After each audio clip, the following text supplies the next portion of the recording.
In this video, we will configure the application rule in Azure Firewall for VNet Spoke 1 network. Before doing that, let's understand the intention once again, right?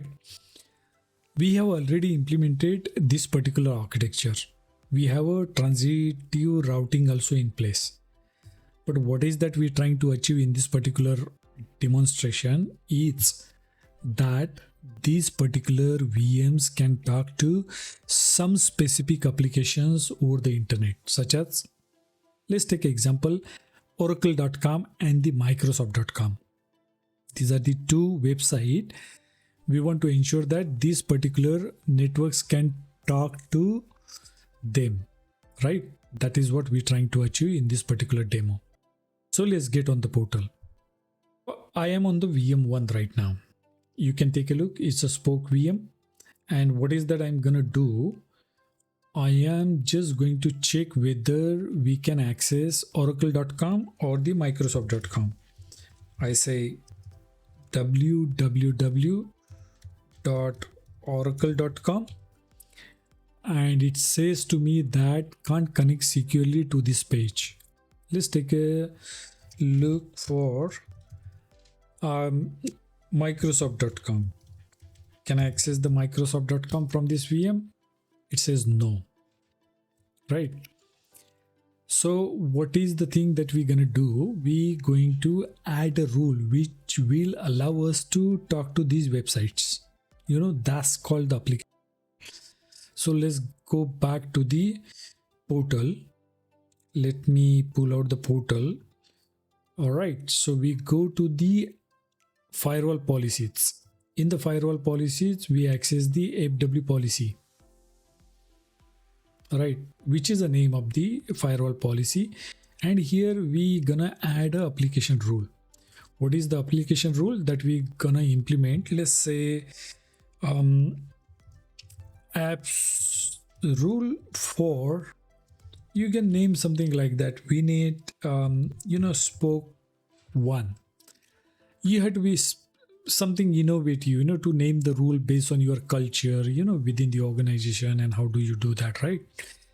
Let's name this rule as 100. Allow rule collection group. We just the default one, and we going to say that, all right, this is going to be the Oracle website source. We are going to say IP group, and we are just interested for the Spoke 1, and we going to say that is going to be HTTP and HTTPS protocol. We don't want to do this.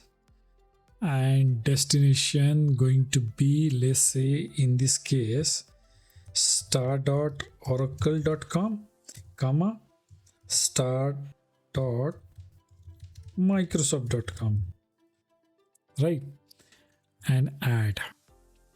And let's ensure that this rule is fully added here so that we can go ahead and test from the VM. I said rules takes time to get reflected in the Azure Firewall policy and the Azure Firewall itself, right? So we have to give that 2 to 3 minutes time period. Again, this depends on how many rules that you basically updating.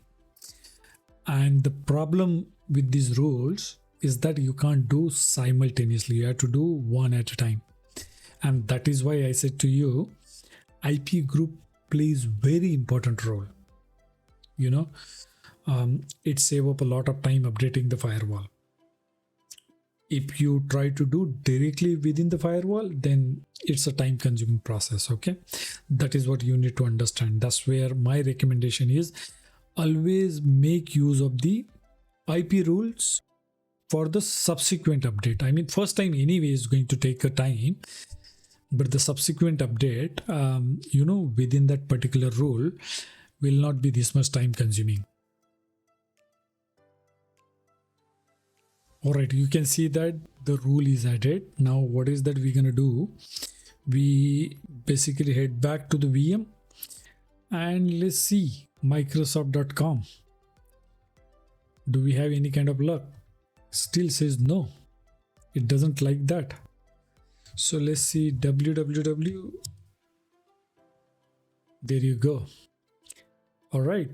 And what is that we gonna do?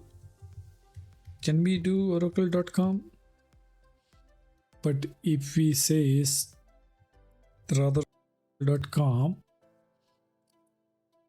there you go. We can access that one as well. All right. So you can't get there from here. Yeah, it's just because of this particular browser is not supported there, right? You got Safari, Chrome, Edge, and Firefox, and I'm using Explorer. That's fine, all good. Let's see whether we can access google.com. So we say www.google.com, and let's see whether we can get there or not. We should not. All right, so why this guy went on the Edge, I'm not sure. So let's close this one, right? Otherwise we might need to get to the Chrome. That is fine. I think we can use the second machine. The first one got closed, so it should be the same thing on the second as well, because it's the same network. And what is that I'm gonna do?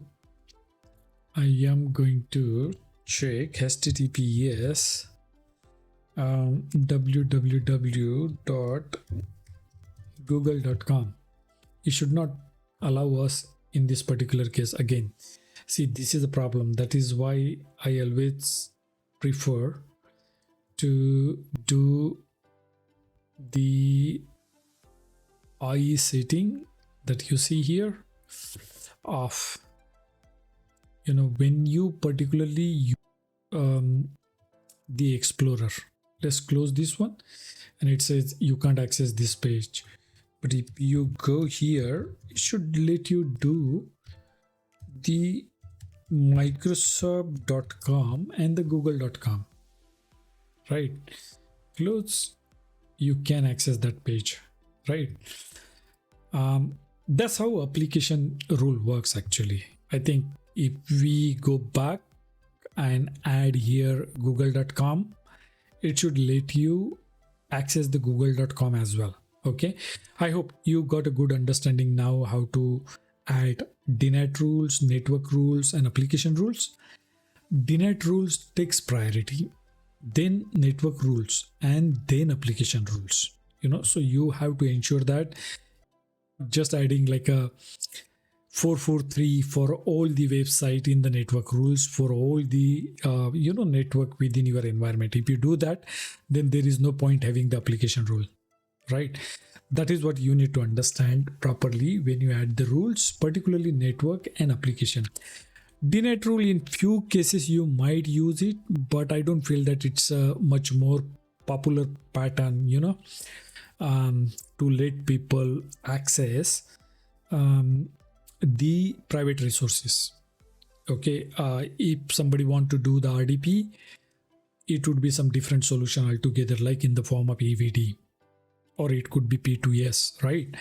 And usually DNAT rules are much more popular when some admins want to access the private resources, right, for the general public, right? Network rules and application rules are the most important thing that you need to understand, and you have to also understand how to write them, right? You want to ensure that you're not basically just writing as and when you need that, right? Sometimes you have to have a kind of understanding to ensure that what are the parent rules and then what are the child rules, right? That is where it takes time to build that maturity, from my perspective. So I suggest that understand that and basically test some kind of scenario, such as, like, let's say you might want to send all the traffic from your private resources to the basically Azure backbone, right? You don't want them to go through the internet. In that particular case, there are certain treatments, service tag that you can make use of, FQDN tags as well. so that you can send that traffic directly to the Azure backbone through the firewall, right? Those rules should take the priority. And that is where I felt all the time that, network engineers take a time to digest, or the cloud engineer takes a time to digest. So you just need to ensure that, those rules are written in such a way that it takes the priority. And then application specific rule. When I say application specific rule, means like a solution specific rules, right? Should be written with that it becomes very easy for the people to understand. Some kind of, I think, structure is needed rather than just going and throwing the rules there. Rule collection group help you with that. You can structure it properly. Previously it wasn't possible in the classic firewall, but with like a rule collection group and rule collection, you have that ability to orchestrate rightly. That is what I just wanted to highlight in this particular case. That's all.